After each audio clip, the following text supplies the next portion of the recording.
अस्सलाम वालेकुम मोहतरम नाजरीन। आज हम आपको एक ऐसे शहर की दास्तान सुनाने जा रहे हैं जिस शहर पर हर जुल्म की इंतहा हुई है। इस शहर की किस्मत में बार बार तबाह होना लिखा तो ये गलत ना होगा।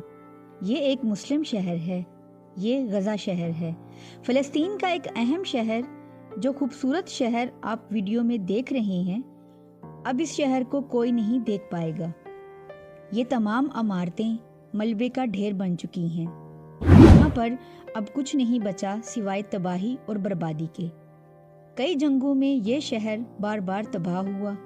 कभी ज़लज़लों ने गज़ा शहर को तबाह किया, कभी हलाकू खान ने गज़ा में तबाही मचा दी, तो कभी गज़ा मुख्तलिफ मुल्कों के कब्ज़े में रहा और अब एक बार फिर से गज़ा तबाह हो चुका है। इस शहर में अब कोई इमारत नहीं रही जिसने गज़ा में गुजरी हुई सदियां देखी हों। गज़ा को इस हद तक तबाह कर दिया गया है, इसका अंदाज़ा इस बात से लगा लें कि तबाह किए जाने वाले घरों की इमारतों का कम से कम भी 38 मिलियन टन मलबा गज़ा की गलियों और बाज़ारों में ज़मीन पर मौजूद है। अगर 1000 ट्रकों के साथ मलबा हटाने की कोशिश की जाए तो गज़ा शहर से सारा मलबा हटाने के लिए 4 साल का वक्त लगेगा। गज़ा से सारी ही तारीखी इमारतें मिट्टी के ढेर में बदल चुकी हैं। गज़ा शहर राख और मलबे का ढेर बनने से पहले कैसा था? गज़ा 2023 और 2024 की तबाही से पहले कैसा था और यहाँ की ज़िंदगी कैसी थी? आज की वीडियो में आपको यही दिखाएंगे। आज मैं आपको ले चलूंगी गज़ा में 550 साल पुराने सोने के उस बाजार में जो कि अब नहीं रहा। आज मैं आपको फ़लस्तीन का वो होटल भी दिखाऊंगी जिसके बारे में इसराइल का दावा है कि इस होटल के नीचे हमास ने सरंगे बना रखी थीं। इस होटल पर बमबारी करके इसे भी गिरा दिया गया है। आज मैं आपको गज़ा में फ़िज़ाई हमलों से तबाह होने वाले 430 साल पुराने घर में भी ले चलूंगी और उस इंसान के अल्फाज सुनाऊंगी जो इस घर में रहा करता था। आज मैं आपको गज़ा की सबसे कदीम मस्जिद भी दिखाऊंगी जिसकी इमारत अब मौजूद नहीं है। तो चलिए 2023 और 2024 की इसराइली बमबारी से पहले वाले गज़ा में चलते हैं। ये था गज़ा का वो शानदार होटल जो इसराइली बमबारी के नतीजे में अभी कुछ दिन पहले ही तबाह हुआ है। इसे बहरिया रूम के नीले पानियों के किनारे 2015 में खोला गया था। ये वही होटल है जिसके बारे में इसराइल का दावा है कि हमास ने इस होटल के नीचे सुरंगें बना रखी थीं। ये दावा भी किया गया कि सुरंगों में कुछ कमरे, हथियार और ड्रोन्स भी मौजूद थे। ये खबरें भी दी गईं कि हमास ने इसराइली फौजों पर इसी होटल से एंटी टैंक मिसाइल्स भी बरसाए थे। ये फ़लस्तीन के महंगे तरीन होटलों में से एक था। होटल का अपना स्विमिंग पूल भी था। होटल के कुछ कमरों से गज़ा शहर का नज़ारा किया जा सकता था और कुछ कमरों से समंदर का नज़ारा। जिन कमरों से गज़ा शहर की इमारतें आंखों के सामने होती थीं, उन कमरों में एक रात रहने का किराया $100, जबकि जिन कमरों की खिड़कियों से समंदर का नज़ारा किया जा सकता था उनका किराया $160 तक भी था। होटल में तरकश और मिस्री खाने भी पेश किए जाते थे। शराब पर पाबंदी थी, उसकी जगह जूस पेश किए जाते थे। जब ये दुनिया आपके और मेरे बिना चल रही थी, जब हमारे दुनिया में आने में अभी कई सदियां बाकी थीं, तब 1476 में शेख शम्स नामी एक शख्स इस शहर गज़ा में रहा करता था।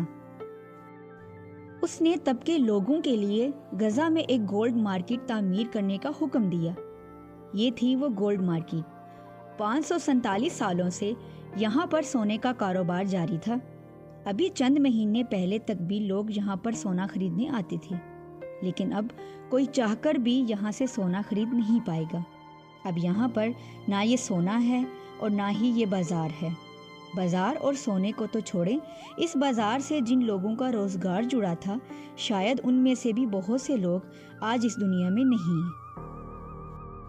7 دسمبر 2023 کو اسرائیلی فوج نے یہاں پر بمباری کر کے اس تاریخی بازار کو مٹا دیا۔ اس بازار کی دیواروں سے لپٹے گزرے زمانوں کے نشان بھی ہمیشہ ہمیشہ کے لیے مٹا دی وہ ساری نشانیاں جو پچھلی 5 صدیوں کے لوگ یہاں اگلوں کے لیے چھوڑ کر گئے تھے۔ لوگ یہاں صرف سونا ہی خریدنے نہیں آتے تھے، وہ اس بازار میں آ کر یہ اندازہ بھی لگاتے تھے کہ یہ بازار جس نے 15ویں صدی کے لوگوں کا گھر بھی چلایا تھا، یہاں پر ان لوگوں کی زندگیاں کیسی ہوتی ہوں گی۔ صدیوں پرانے اس تاریخی بازار کا نام سوق الذهب تھا۔ اسے کساریا مارکیٹ بھی کہا جاتا تھا۔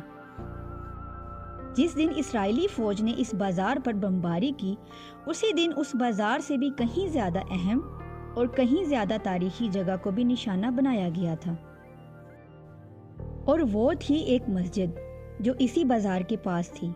اس بازار کے دکاندار اسی مسجد میں نماز پڑھا کرتے تھے۔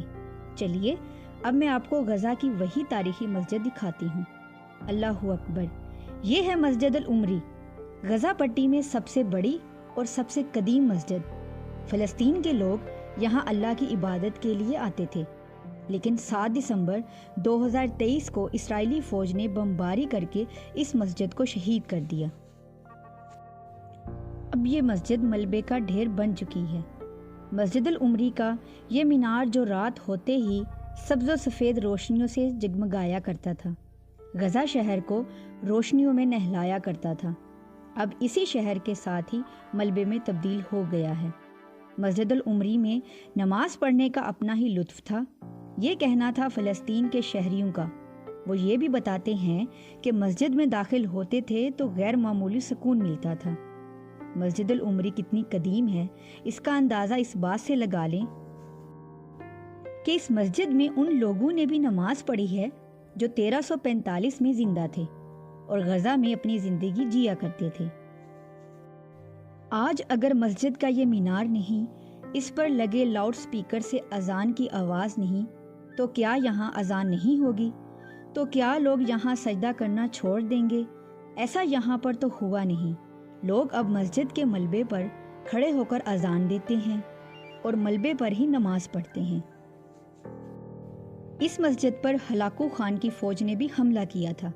پہلی جنگ عظیم میں برطانیہ نے بھی بمباری کی تھی، لیکن غزہ کے لوگوں نے اسی جگہ پر یہ مسجد پھر سے تعمیر کر لی، اور اسی جگہ پر آپ یہ مسجد دیکھیں گے کہ جلد ایک بار پھر سے تعمیر ہوگی۔ اس عمارت کا نام قصر الباشا تھا۔ اسے پاشاز پیلس یا نیپولینز فورٹ بھی کہا جاتا تھا۔ یہ غزہ میں ایک مشہور عجائب گھر تھا۔ دنیا میں وہ 11 دسمبر 2023 کا دن تھا جب اسرائیل نے یہاں پر بمباری کی تھی۔ جنہیں تاریخ سے لگاؤ نہیں، وہ اس عمارت کی اہمیت کو نہیں سمجھ سکتے۔ یہ عمارت کبھی اقتدار کا مرکز تھی۔ یہاں پر گزری ہوئی صدیوں کے حکمرانوں نے اپنی زندگی کا وقت گزارا تھا۔ 13ویں صدی کے لوگ بھی یہاں پر آ کر رہتے تھے۔ یہ جولائی 1799 کی بات ہے۔ نیپولین مصر میں سلطنت عثمانیہ کے لشکر کا مقابلہ کرنے کے لیے غزہ تک پہنچا تو وہ 3 راتیں اسی عمارت میں رہا۔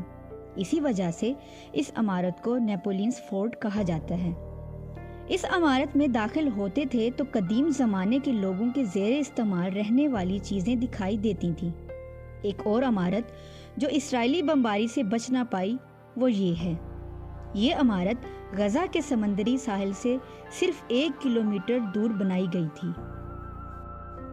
یہ وہی عمارت تھی جہاں کبھی سابق امریکی صدر بل کلنٹن اور فلسطین کے سابق صدر یاسر عرفات کی ملاقات بھی ہوئی تھی۔ یہ غزہ میں ایک ثقافتی مرکز تھا۔ یہاں پر ایک نمائشی ہال تھا اور یہاں پر ایک لائبریری بھی تھی جہاں پر کچھ پرانی اور نایاب کتابیں تھیں۔ تاریخ کی کتابوں سے ہی صرف بیتے وقتوں کا پتہ نہیں چلتا، قدیم زمانوں کی بچی ہوئی عمارتیں اور ان کی دیواریں بھی تاریخ بتاتی ہیں۔ لیکن غزہ میں اب ایسا کچھ نہیں ہوگا۔ یہاں کی کوئی عمارت اب بیتے وقتوں کا پتہ نہیں دے گی۔ यहाँ की कोई इमारत अब गुजरे लोगों की तारीख नहीं बताएगी। ये भी गजा की एक ऐसी ही इमारत थी जो यहाँ पर रहने वालों की तारीख बताती थी। इसने गजा में बरसने वाली पिछली 4 सदियों की बारिशें देखी थीं, इस शहर पर होने वाला जुल्म देखा था और इस शहर के तमाम ही मौसमों का मुकाबला किया था।